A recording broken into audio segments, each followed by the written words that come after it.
Most iconic Vito Corleone quotes explained. We're thankful you could come back for the next episode of Scarface Quotes. There is no denying that Vito Corleone was the series' breakthrough character of the Godfather saga. Despite the fact that Al Pacino killed it as Michael, he is only mentioned after Vito Corleone's depiction. Vito was a personality in a crime story who was as anti-gangster as one could imagine. He was a family man who opted for the mafia life to provide security for his loved ones and ran his business in a legal manner. While he was still a criminal, he was also a wise man with a lot to teach. So we can say that The Godfather is a classic for a reason, and Vito Corleone's epic and wise quotes may have played a role. Here are some of the most famous quotes explained, especially for you.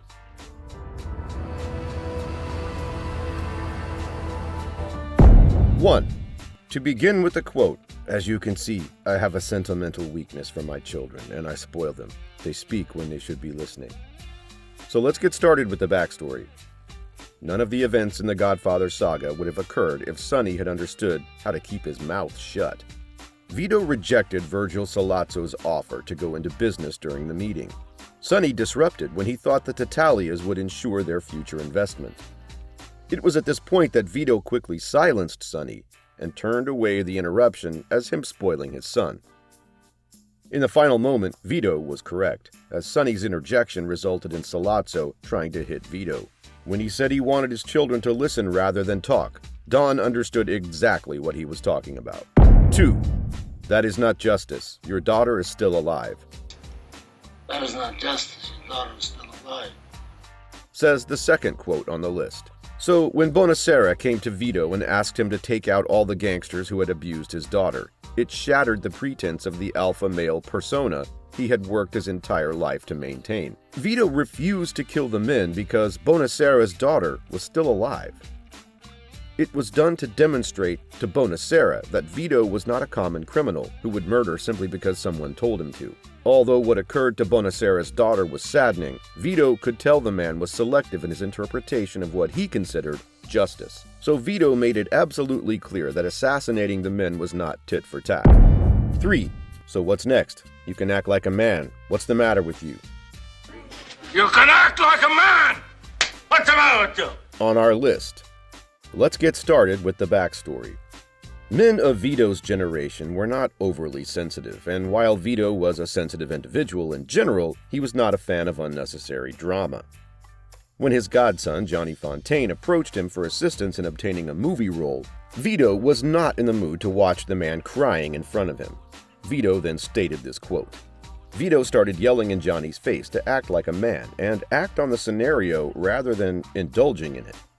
Johnny was clearly exaggerating the scenario to gain sympathy, but Vito was clearly aware of this, which is why he was so rough with his godson. The Don would do anything to support his family, but he would not play the fool. 4.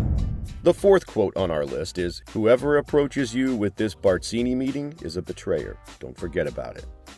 The scenario for the main characters was dreadful by the time Michael was appointed as the head of the Corleone family.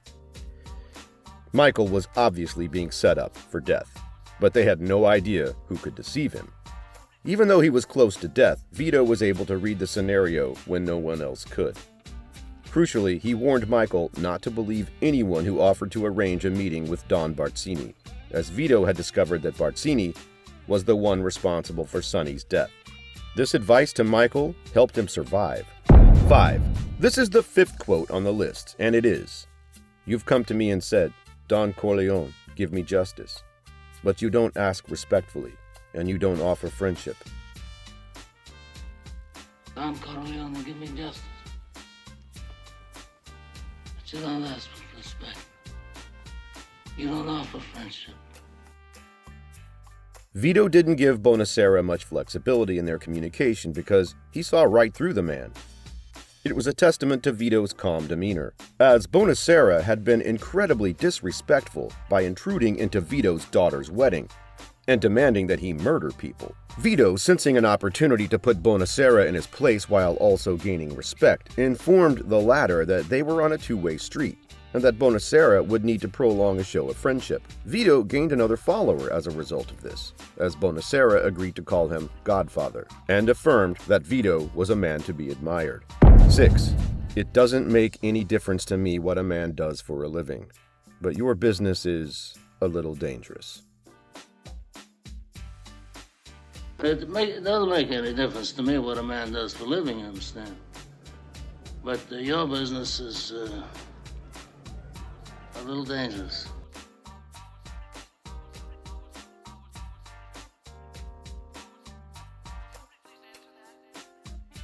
Is the 6th quote on our list today. When the opportunity to enter the illicit drugs trade presented itself, Vito was the only one in the organized business who had seen what the coming years would truly be like. Although Tom Hagen and Sonny tried to convince him that the actual money was in drugs, Vito refused. Without punishing Sollozzo for his actions, Vito admitted that narcotics were risky and below his level. Vito also acknowledged that he had no right to judge how a man earned a living because he was a gangster himself, but he realized that getting involved in drugs would adversely impact the family name. 7. Now we have the 7th one on the list. A man who doesn't spend time with his family can never be a real man. Because a man who doesn't spend time with his family can never be a real man. Though Vito absolutely adored all of his children equally, he despised Sonny for not adhering to the principles Vito had instructed him to. Unlike other couples in the media, Vito was a personality who always believed in being a faithful husband and father. When Vito discovered that Sonny had been flirting with his mistress on the morning of Connie's wedding, he poked fun at him for not trying to spend time with his family. In Vito's opinion, the true measure of a man was just how he respected his loved ones through thick and thin. Money and power were at best secondary. 8. Someday, and that day may never come, I will call upon you to do a service for me. Someday, and that day may never come, I'll call upon you to do a service for me. This quote has come up to number 8 on our list. The entire communication with Bonacera had a single goal: to get the man in Vito's loans. He actually realized that a man like Bonacera, who had no role in the law and who was a civilian, would be beneficial to Vito in the long run if he needed unnoticed help and support.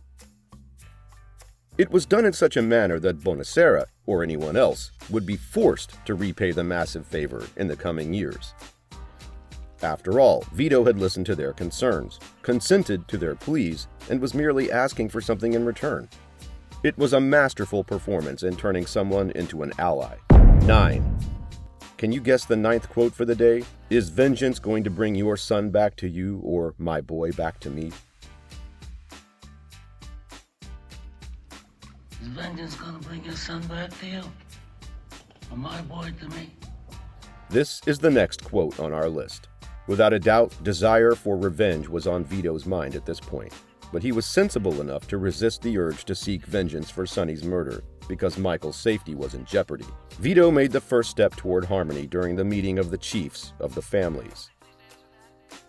Noting that no one was in a position to benefit from the ongoing gang fight, Vito made the simple but powerful assertion that the path of revenge would bring no benefits, as Sonny was long gone.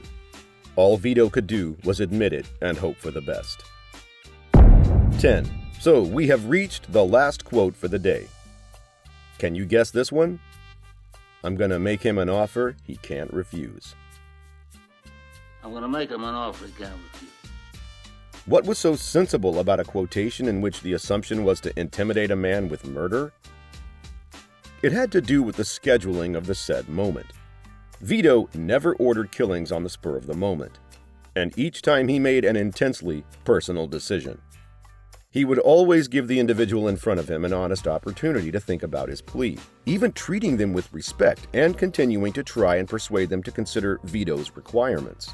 Unlike Sonny and Michael, who would always choose to kill as a last resort, Vito would only reach the offer stage if there were no other options. So this explanation takes us to the end of this video. We hope you liked today's video, but that's all we have for today. Do you have any ideas?